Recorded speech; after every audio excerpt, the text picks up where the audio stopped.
उत्तर प्रदेश की राजनीति में दलित नेतृत्व की लड़ाई चंद्रशेखर आजाद और आकाश आनंद के बीच एक महत्वपूर्ण मुद्दा बनती जा रही है।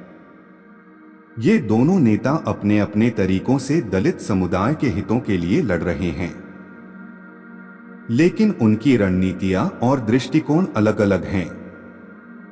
चंद्रशेखर आजाद रावण ने भीम आर्मी के नेतृत्व से पहचान बनाई और दलितों के लिए सामाजिक न्याय की मांगों को आक्रामक रूप से उठाया है। उनकी राजनीति को सड़क पर संघर्ष और प्रदर्शन की राजनीति माना जाता है। उन्होंने सीधे तौर पर दलित समुदाय को न्याय दिलाने और अत्याचारों के खिलाफ लड़ने पर ध्यान केंद्रित किया है। चंद्रशेखर आजाद को अधिक क्रांतिकारी और युवाओं में लोकप्रिय नेता माना जाता है। उनकी छवि एक जमीनी कार्यकर्ता के रूप में बनी है, जो अपनी पहचान को मजबूत करते हुए दलितों के अधिकारों के लिए मुखर है।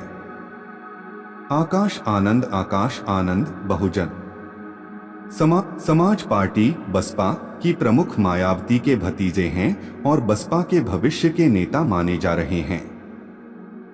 उनका नेतृत्व पार्टी की राजनीतिक संरचना के भीतर बंधा हुआ है, जिसमें परंपरागत और संस्थागत राजनीति पर ज्यादा जोर दिया जाता है।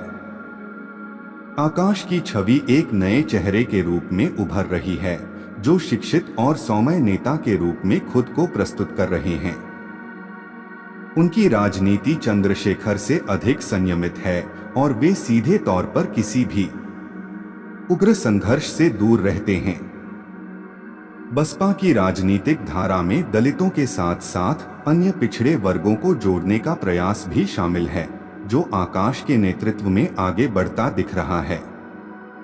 प्रमुख अंतर राजनीतिक दृष्टिकोण चंद्रशेखर का जोर आक्रामक और प्रदर्शनकारी राजनीति पर है, जबकि आकाश आनंद की राजनीति संस्थागत और परंपरागत है। सामाजिक आधार चंद्रशेखर ने दलित युवाओं और वंचित तबकों में एक मजबूत पहचान बनाई है, वहीं आकाश आनंद बसपा के पारंपरिक दलित और बहुजन समर्थन पर ध्यान केंद्रित कर रहे हैं। आकर्षण और शैली चंद्रशेखर की शैली में एक क्रांतिकारी और सड़काधारित नेतृत्व दिखाई देता है, जबकि आकाश की शैली अधिक राजनीतिक परिपक्वता और शांत दृष्टिकोण पर आधारित है।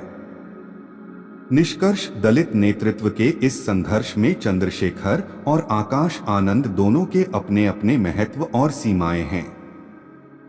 चंद्रशेखर जहां दलित समुदाय में एक स्वतंत्र आक्रामक आवाज बनकर उभरे हैं, वहीं आकाश आनंद मायावती की राजनीतिक विरासत को आगे बढ़ाने की कोशिश कर रहे हैं।